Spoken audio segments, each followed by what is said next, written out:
When I stood up, before, when we left our seats inside and came out here, onto the ledge, I felt for a second that you might have grabbed me. Do you know what I mean? No. Because I stood before you, didn't I? You said that I should go first, you used a phrase, didn't you? So I stood first. You were left for a moment, alone on the poof, while I stood up. I couldn't see you. You were somewhere behind in the ether. As I faced the glass doors through which I hoped to escape. I mean, we decided that we'd come onto the ledge, so I don't mean to escape from you, I promise. I don't mean to escape from you. There's nothing I need to escape from. There's nothing. Nothing. There's absolutely nothing I need to escape from, but I did feel a little queer feeling. I'm sorry. The tiniest small feeling. Like my back was a cold, cold tributary. Do you know what I mean? I said ladies first. My heart as well. Beat funny. Not soundly at all. No, I don't mean that it beats soundly. Don't be confused. It must be my lifestyle. I remember once I asked a boyfriend to listen at my chest. Boyfriend? Yes. And where did he listen? My chest. What did he report? Nothing. Oh, nothing. He never returned. What? He didn't return from those mammographic penines. No. He just said, nothing irregular. How long was his expedition? You see, I had similar palpitations with him as with you. And when he set out on said expedition, did he carry sufficient supplies? He took only what he could carry. He risked starvation then. He risked his life for yours. There was no risk. There was not much country for him to survey. He scaled both peaks. He hiked the first to reach the second, beneath which my heart beat intermittently. And when he had, in his boots and khaki kit and wide-brimmed bush hat, ascended the second breast, and he stood proudly atop the areola. Tell me, did he hoist a flag? I reminded him that I was worried about my heart. It was my heartbeat that worried me. And how many other flags have since joined his, and with a screwing action plunged their poles into that undulating terrain? The bearers of which, all noble adventurers who as boys read dread tales, journeys south, deep into the bush and swampland, where no sanitized man had set foot before, or laid his hat, or picked up a free paper on his way into the station, or tapped out a 4-digit code. Of course, the whole thing's a bit like the hokey cokey. Once in, sanitized man must, when all is quiet, get out. Therein the problem lies.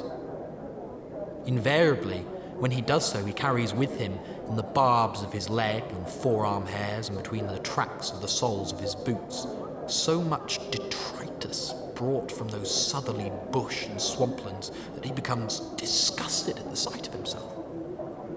For a time, incapable of staring as normal, proudly into the gilded mirror, or at his image, plastered across the pages of the local rag as they laud his endeavour. And they laud it because they know it to be noble and good, as he knows that it is noble and good, and as I, a young man, have learnt that it is indeed noble and good to set forth on expeditions, conquering bush and swamplands and hoisting flags high above areolas, which we recognise by their darkened pigment. Flags screwed deep into the breasts of women.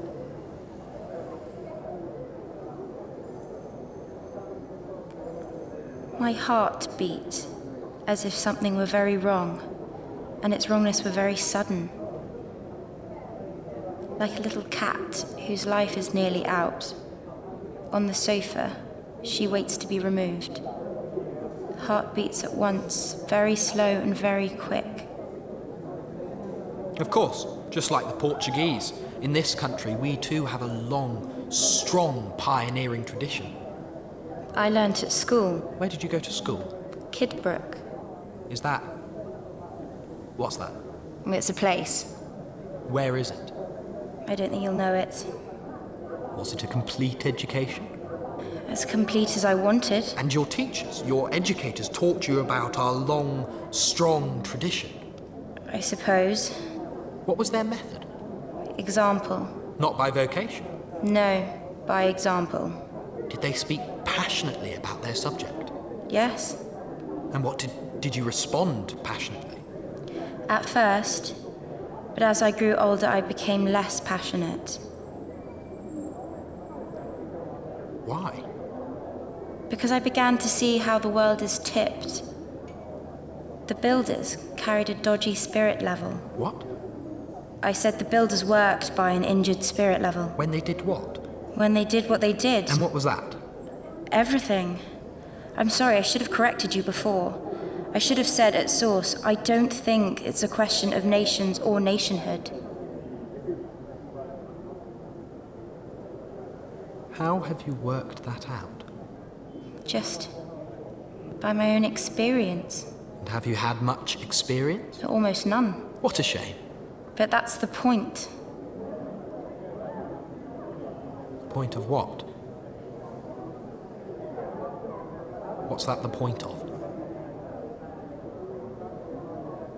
Excuse me, what's that the point of? Are you cold? Would you like my coat?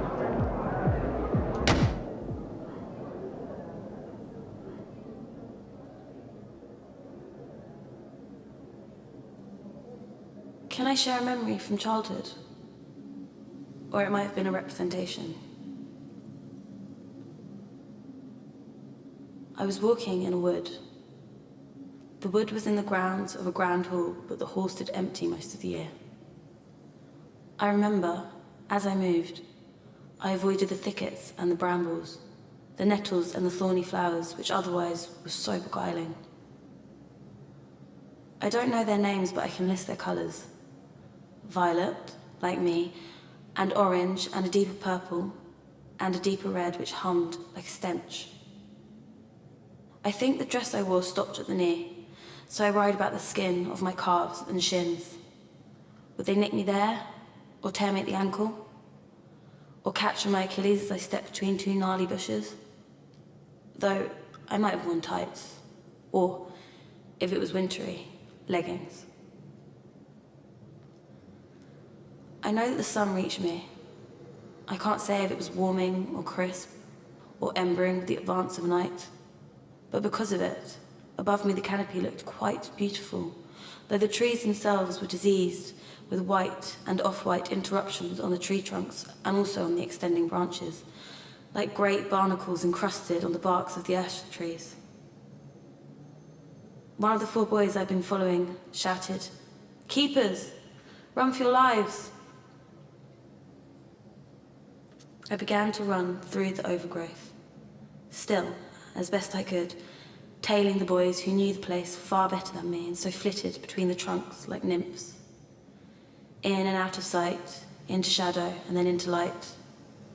It seemed like very soon we were out of danger because the boys, whom I barely kept pace with, began to slow and I followed them into a low-lying part of the wood, a clear space occupied chiefly by giant blackberry bushes laden with fat, ripe berries. We stood in the clearing and each of us caught at our breath. The exertion had given me a familiar ratcheting, prickly heat on my cheeks and around my ears and my neck, and a dampness on my back, so the cotton of my dress clung slightly. Through the trees we could make out the gamekeeper's grumblings from farther off. "They gone north, young rascals. You see 'em? And a dog. Blast 'em." I used this pause to cool down. I don't think that anyone spoke just then. Not just then, but I remember that they looked at me. My hair had been pinned into a halo of curls, though it must have been changed by that stage. Eventually, when all sound from the keepers was dissipated, or perhaps, I can't be sure, perhaps they still dotted about, their rakes making soft chimes of the fallen leaves, William spoke. Stepping towards me, he said, "Now we'll be Red Indians and go hunting. I'll be Braveheart, same as usual. I suppose you better be a squaw. I said, squaw. Squaw, I said. What kind of noise does it make? William said, it's an Indian lady and it doesn't make any sort of noise.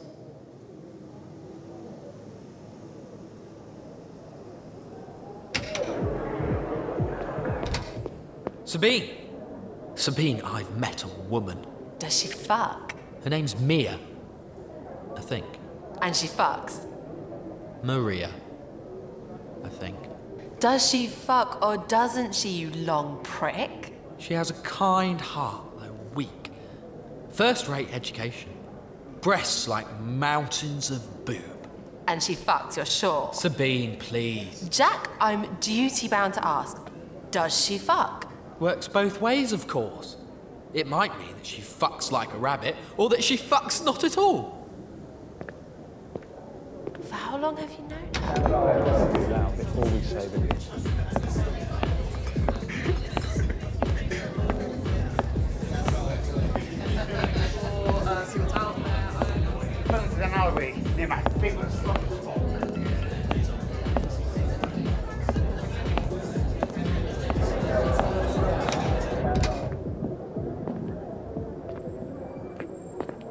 Who was that? Oh, nothing. No one. I saw you on the balcony, left. Were you cold while I was gone? You never took my coat. No, I've been fine, thank you. It's a nice coat. Touch it.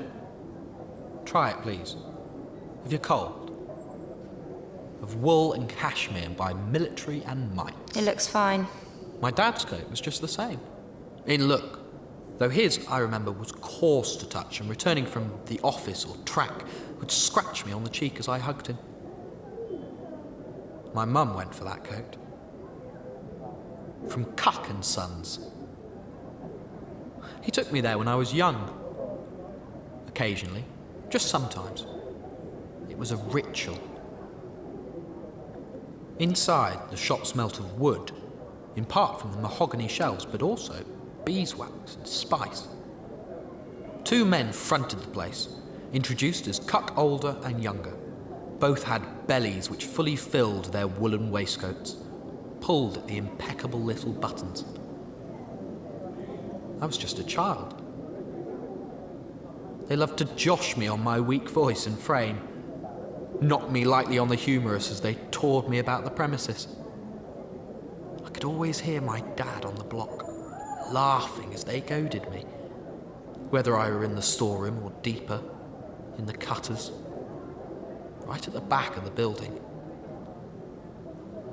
Most clearly I can remember the opulence of the place and having to bite back tears. Truly, that was the epicentre of fine men's tailoring. Yes. Anyway, when I wanted for this coat, I tried to find the company and made the old pilgrimage into town.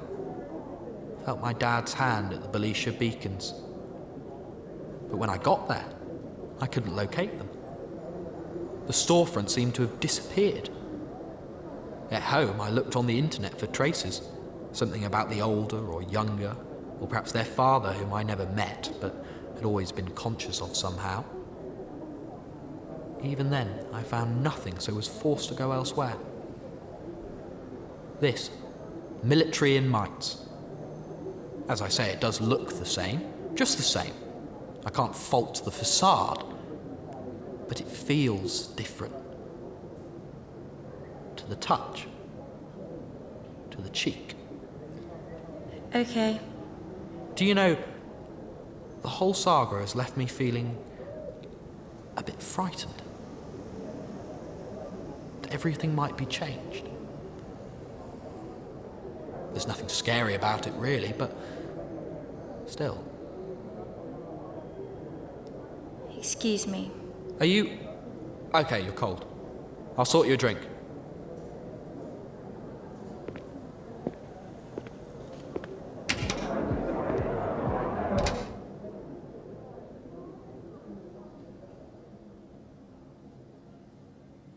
I had thought that there was a good hat shop on the Rue Vervin. but returning years later, I couldn't see it.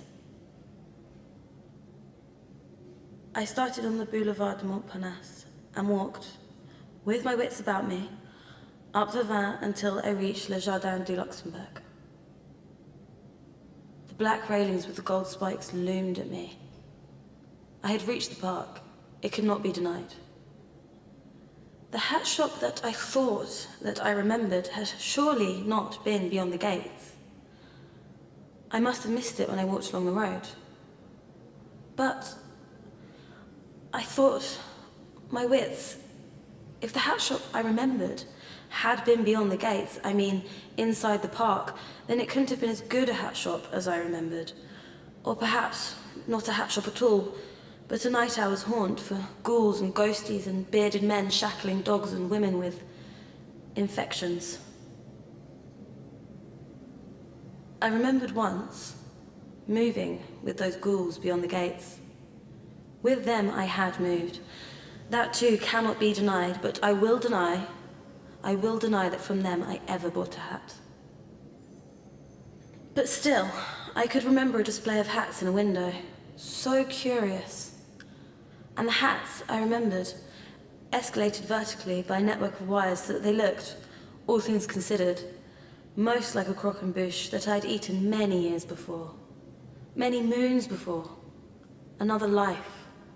I was called Julia at the time, and dined at the leisure of a Mr. Mackenzie.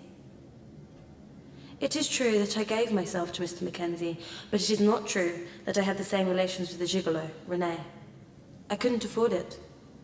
I mean, I didn't have the francs. I mean, I didn't have the disposable francs, the likes of which could be spent on young, svelte gigolos. Renee was never such a cynical boy, but betrayed himself when he said that he loved me.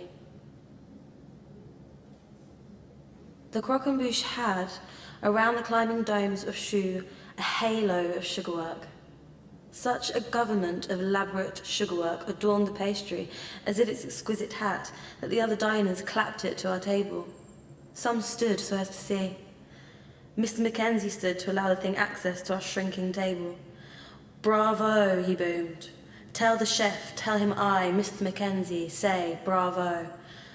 I groped for my sandalwood folding fan and quickly fluttered it before my face. He had forgotten that I could not be seen.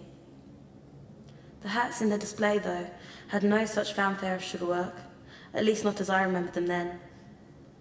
The curator had made that, in my opinion, tasteful decision. They were to be the embellishment, I supposed. I turned in the street.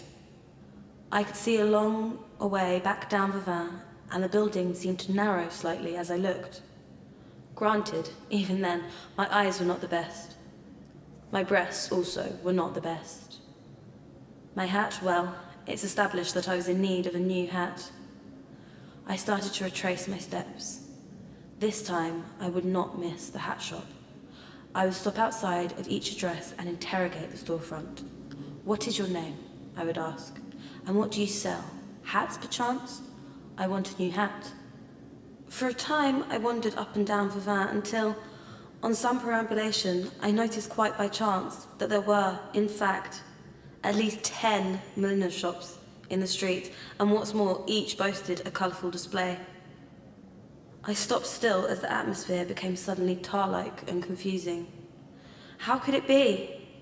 I had always known the world a scoundrel, but this was a specially cruel trick. "Putain! Fais attention!" was a bellow from behind. Did it mean me?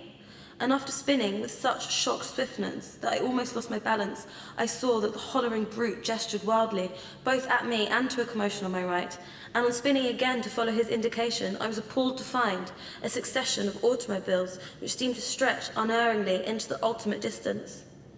Each car sounding a baying horn, and with such harsh and unpleasant words emitted not only from their windows, but from the windows of the flanking buildings that I chose swiftly to move on, and did so, very much shaken. I could not have stood gaping any longer. I drifted down a back street where there weren't any hat shops at all, and went within a little cafe.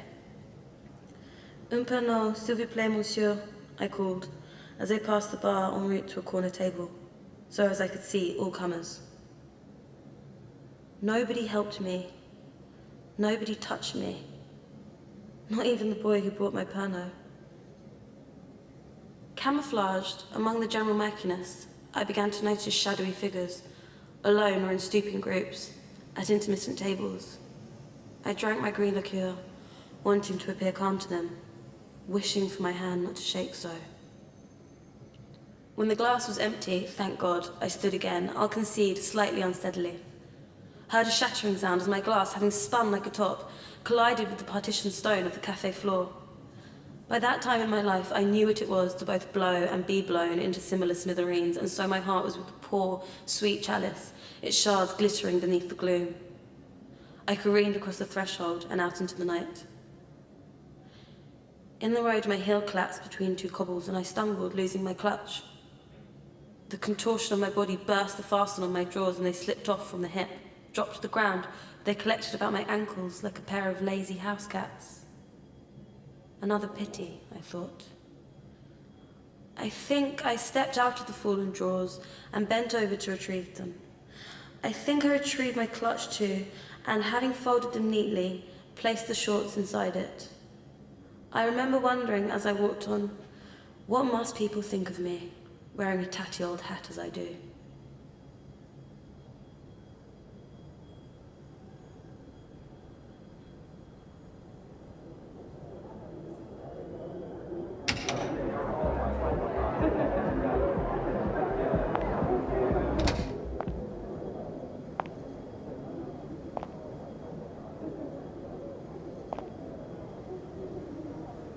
So what made you wander over?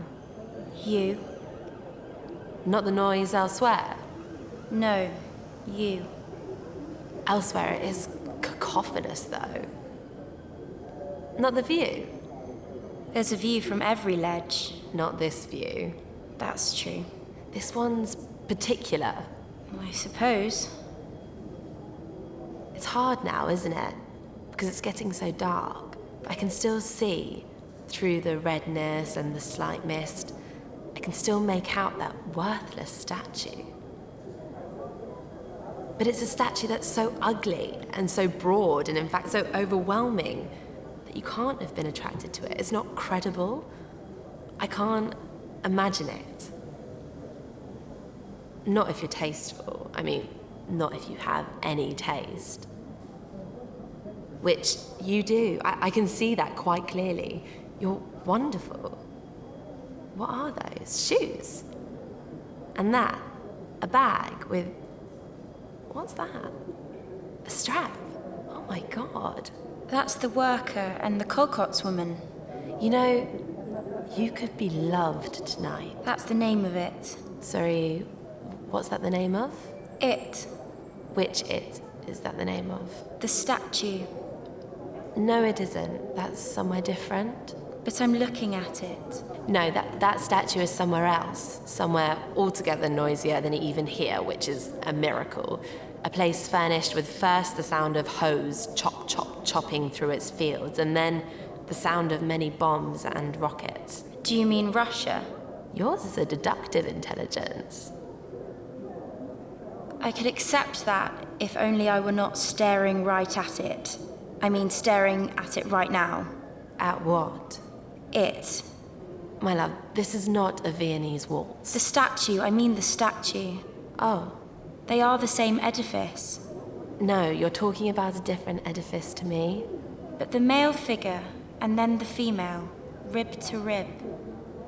Their tools at equivalent heights.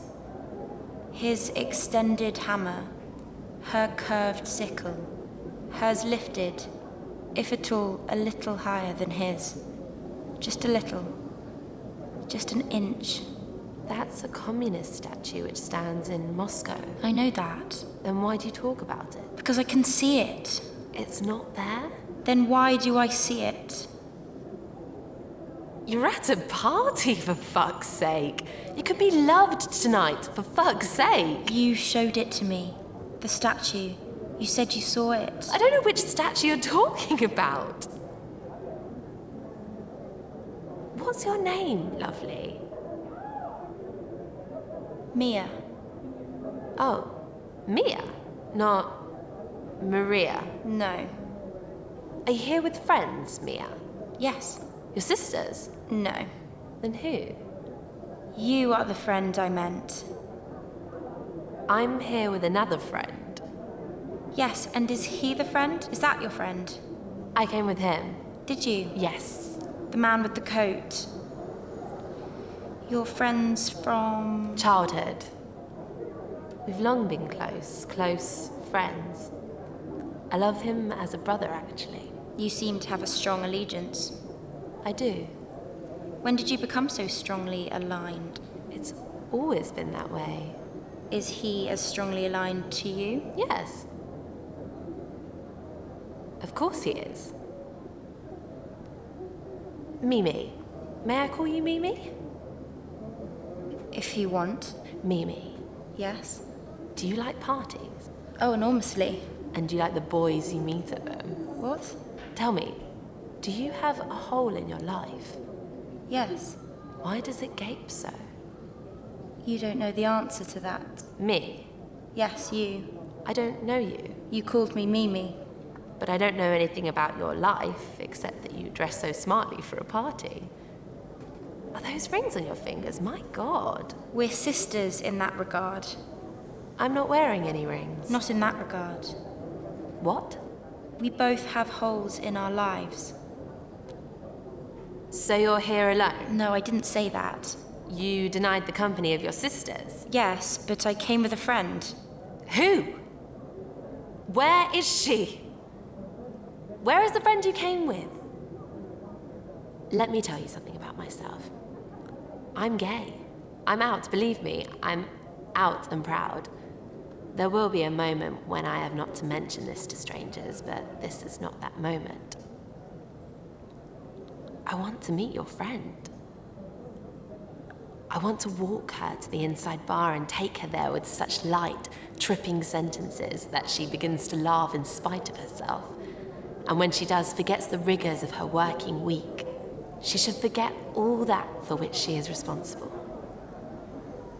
Her feet are gone, you know that. She dreams of such sweet abdication, and when she does so at night, wherein she's out like a light. Just, if you don't mind, stick out a finger and let your finger point the way. Now, you can't mind that this may leave you alone, perhaps for an extended period, maybe all night. But fear not, something fulfilling might happen to you too. You are the friend I came with. Have you enjoyed tonight's party? Oh, enormously. And have you met any enjoyable boys tonight? I'm sorry? I said, have you enjoyed the music tonight? Oh, enormously. Enormously. The Christmas music or Irish music? Irish, I think. Oh, if you were the lass of Aughrim, as I suppose you to be, come give me the last token between you and me.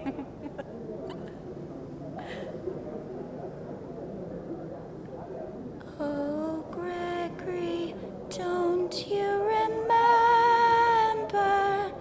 that night on Lean Hill when we swapped rings off each other's hands, surely against my will? Mine was of beaten gold, yours was black tin. Oh, mine was of beaten gold, yours black tin. I really can't stay. Baby, it's cold outside. I've got to go away. Oh, baby, it's cold outside. This evening has Sabine. Been hoping that you'd drop in. So very nice. I'll hold your hands, they're just like ice. My mother will start to worry. Beautiful, what's your hurry? Father will be pacing the floor. Listen to the fireplace roar. So really I'd better scurry. Oh, beautiful, please don't hurry. Maybe just a half a drink more. Put some records on while I pour. The neighbors might think. Oh, baby, it's bad out there. Say, what's in this drink? There's no cabs to be had out there. I wish I knew how. Your eyes are like starlight now. To break this spell. I'll take your hat, your hair looks swell. I ought to say no, no, no, sir. Mind if I move a little closer? At least I'm gonna say that I tried. What's the sense of hurting my pride? I really can't stay. Baby, don't hold out. It's just like that tonight anyway. Too cold tonight anyway, isn't it? Too much of a blizzard to do much tonight. You might have to get a lift. I mean, because of the weather, I mean tonight. It's so cold and blustery, and with such a gale blowing, and with so much sleet slanting down and getting into your eyes and ears that you can't see, irrespective of how you shield your face, how many hands you use to shield your face. What statue was it? What did it signify? Nothing.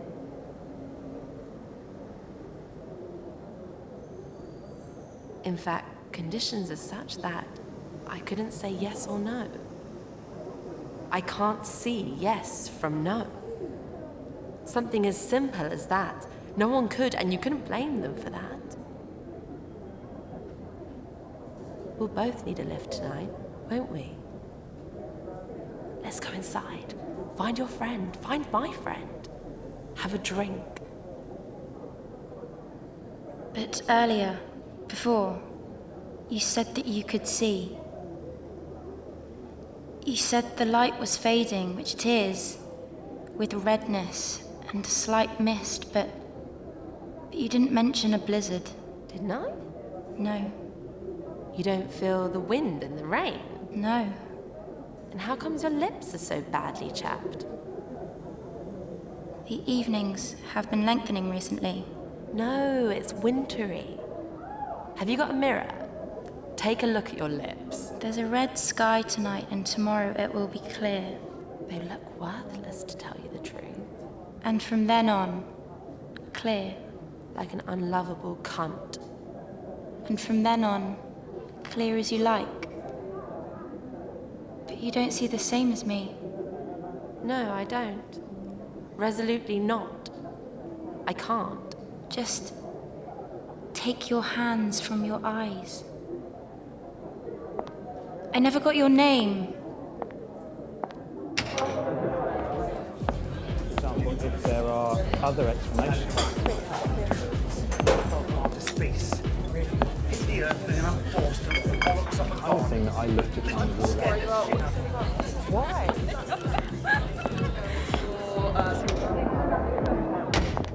Sabine. I'm in love, Sabine. Love. I know it so surely. Why do you think so? It's not a question of thought. What is it a question of? Love. Which is what? Physical. Which feels like what? Reality. How so? I've been struck, hit. I know now why the finest poets of our society spoke of love as a bug. Sometimes a drug. These have been both written and sung. So you feel like you've contracted a virus? Yes, and done so with such force. The same force as those bodies who, on leaping in front of a speeding train, are met with such a charismatic velocity that their bodies are subsumed by it.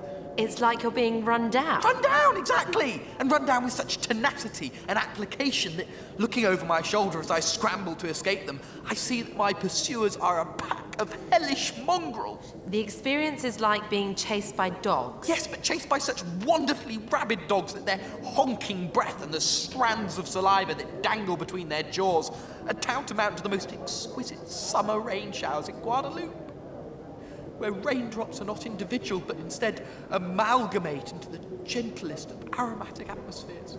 I see. But how do you know that you're in love? How do you know? You love him. Okay. I can accept that on your word, but how do you know it? Ultimately, how do you know that love is what you feel? Because... Jack, I can see your erection. Don't curl up. Don't feel you need to curl up. I know it's there. I've seen it now. You don't need to curl yourself away. I need to... No, you don't. Just let it deflate naturally. But it won't. What brought it on? Certain gestures, sounds... Ones she made. Yes, one she made. And it's been maintained until now. Yes. By... Memories. Of? Those movements she made, and also the sounds. It's amazing. Is that all?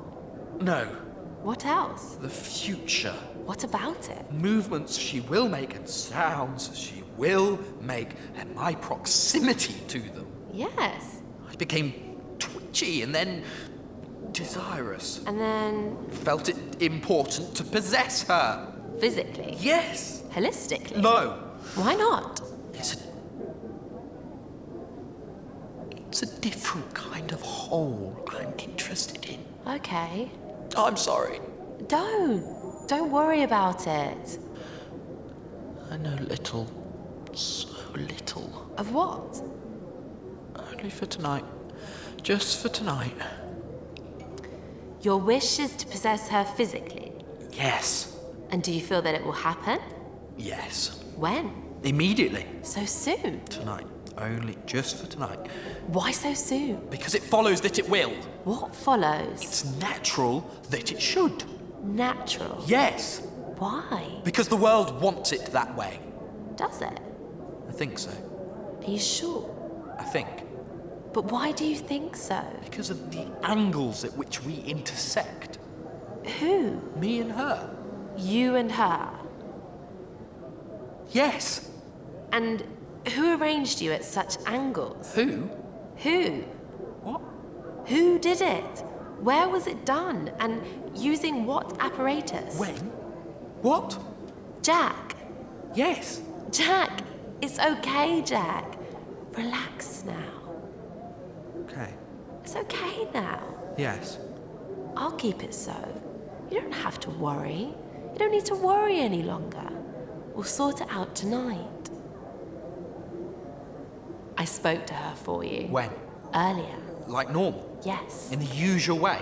As usually as she would allow. What do you mean? She was a bit tricky. I haven't seen the friend she came with. Neither have I. Did she say? Is she inside, the friend? Must be. Did she describe her, the friend? She looks like me, apparently. Will you be able to identify her and engage her? I have always been able. I should be able again. She has to be alone for it to work. I know. And scared. She should be that. Did you get the feeling that she would respond to me? With a little leaning, yes. Really? With a little prodding. I have her keys in my bag. Where's her phone? I threw it from the balcony. And you saw it smash? It fell too far for me to see. Thank you so much. Every time. I wouldn't be able to do it without you, Sabine. I know. I'd be an animal. It's okay. Are you disgusted by me? No. You're in love. In your opinion, is my love a good love? Jack, that's a silly question.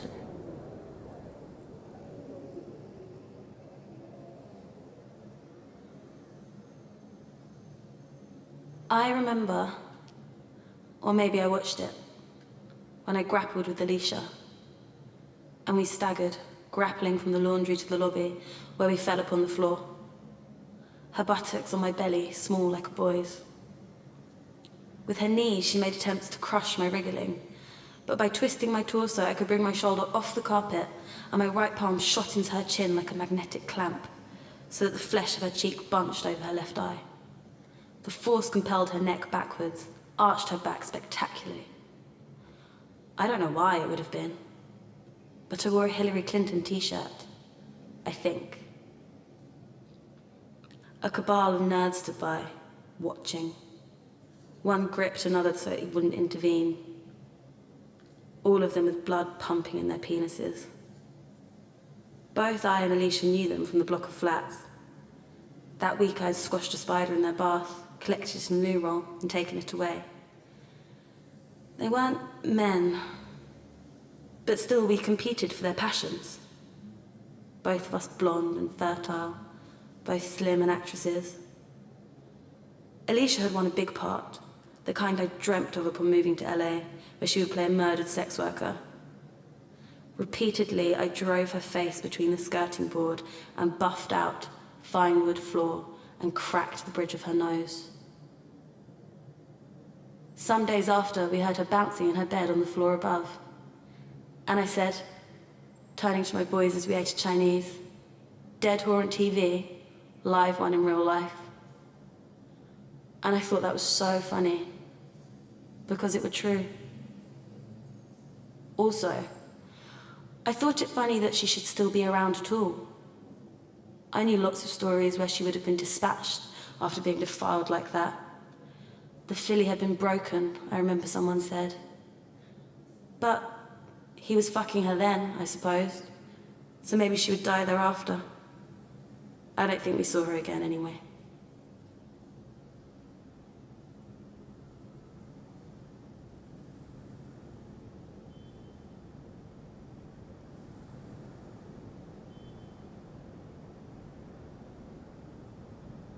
Don't leer at me. What do you mean, leer? Don't look like you are. Don't look. Don't. What else then? Nothing else.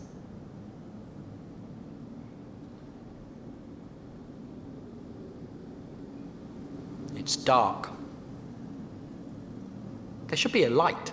It's bust, I think. I heard. When? Before. Must have been a long time.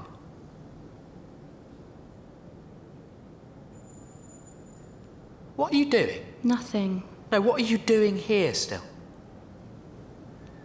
Why haven't you left? I couldn't. Why not? I've got no way of going. Why not?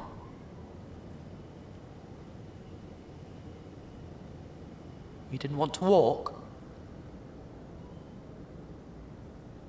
I can understand that.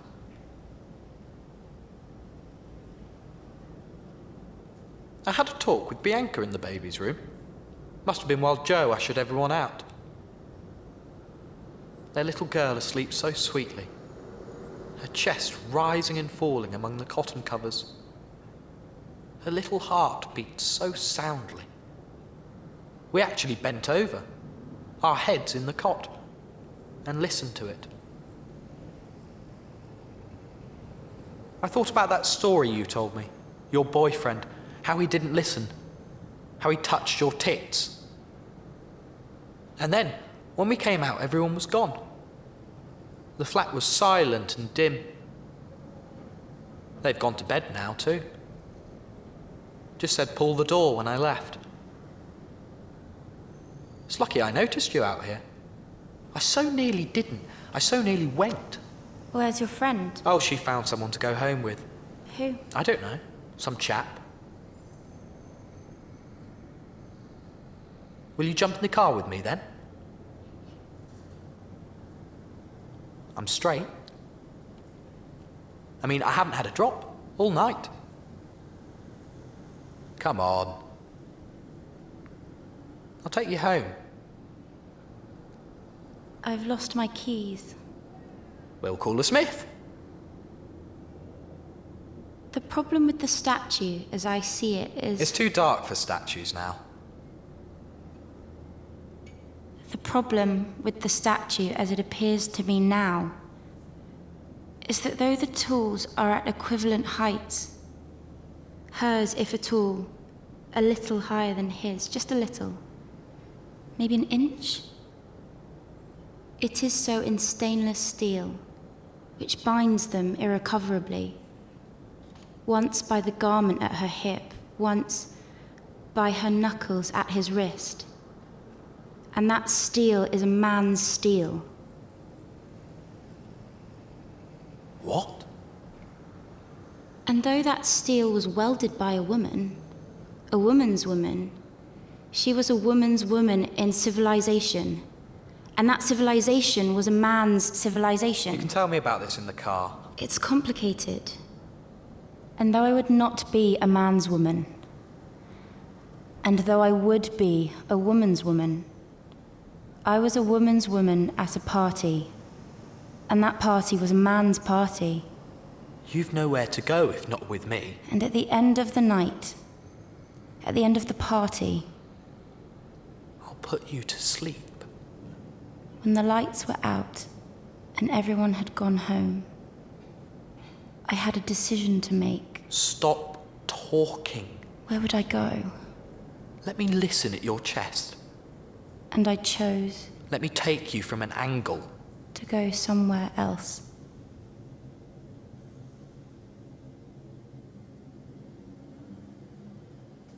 I don't know why it would have been, but in the end, when I went inside the little dark room and got into the old rocking chair, my mother's rocker, where my mother had rocked, and my white fingers gripped the ends of the armrests, and then I got up to let the blinds down on the window which the chair faced, so that as I died, I'd be a bother to no one. I thought it was about time. That's what I thought. Time I stopped at the close of a long day. But the day hadn't been that long. I wasn't that old. I think maybe the scrutiny had become a bit much. I know that I looked irregular to folks because I never took off my morning clothes. I wouldn't. I was duty bound. But I didn't want to live in a sinkhole either, and made regular trips to the butcher's shop, where I was pleased to gab with the butcher's boy, Samuel, while the butcher served his customers.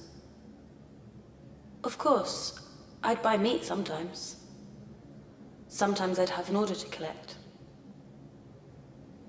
Sometimes Samuel would call for his friends to come meet me, and an association of boys would congregate outside, peering in at me through the butchery window between the hanging cuts, smudging the glass with their chocolatey fingers, and Samuel would lead me outside to appease them.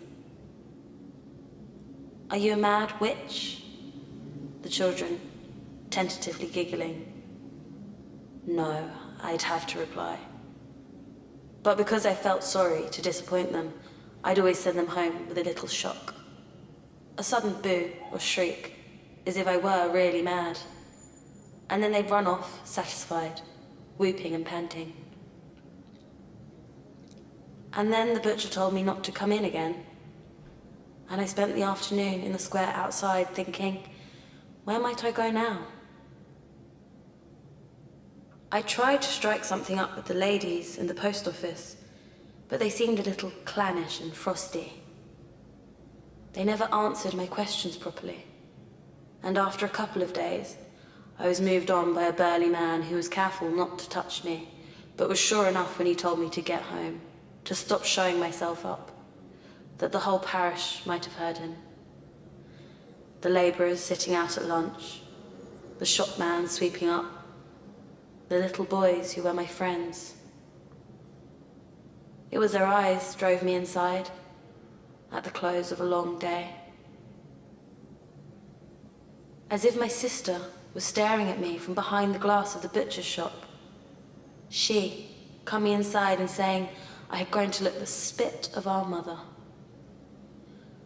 Leading me home with her arm across my shoulder, whispering sweetly that I should not waste time worrying. Taking me to the door of the little dark room and standing so as I can do nothing but step inside. Telling me to be quiet in there. I choose not to object. And as the door swings shut, I hear her warn the parlour maid. Off her head, she warns her. Gone off her head. I remember walking from the threshold across the room to the old rocking chair. My mother's rocker, where my mother had rocked. Touching it. It was ebony. Sitting in it. Beginning to rock for the first time. The blinds on the window before me were up, and I could see the row of townhouses opposite. Buildings just like ours, except that the blinds in all those windows were down. I sat quietly at that window, facing the other windows for a long time, and I searched for someone beyond those blinds, but there was no one. And then, one blind went up, quite abruptly. Raised slowly like a squirming caterpillar. And behind it, rocking there, was a creature like myself, in her best black. An old, useless female. Suddenly, rocking there, in my best black, I felt as if I were wearing a costume. I got up and let the blinds down on the window which the chair faced, so that as I died, I'd be a bother to no one. I thought it was about time.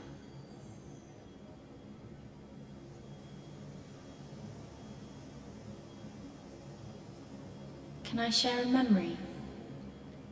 Or it might have been a representation. I was invited to a party, and the party was at the top of a tall building. The flat had balconies, and from each you saw the city far beneath you. But the building was so sheer, I felt I might have fallen from it at any moment. Over the ledge, spiraling down, down, down. I took a seat on a poof. I was approached by a man. He had his coat folded over the arm that he offered me. He suggested that we move outside so as to hear each other more definitely. When I got up, I felt that he would grab me. We went outside together, onto a balcony. There was a slight mist, but the view was clear enough. The sky was red. I could see so clearly. I saw a statue which emerged from the cityscape. Her eyes met mine and asked me a question. The man left me alone on the ledge, but I wasn't cold. I looked at the woman of steel. Another woman approached me. She was not a woman's woman. She took my keys from my bag and kept them. She threw my phone from the ledge and it spiraled down. I watched her from behind a tall pot of hollyhocks. She thought that I was on the loo. I stood there while the sky went black. Afraid to go inside. Afraid to go near the edge. Still, I saw her steel eyes. I felt sorry for the man's woman. Her friend returned again and again, bringing me drinks, which I drank, politely. Only out of politeness. When everyone had left. But not me. Not me. The man tried to strap me in the dark. So as I would not object. So that I would be too frightened. I think I know. I did the right thing When I came. when I chose to come here instead.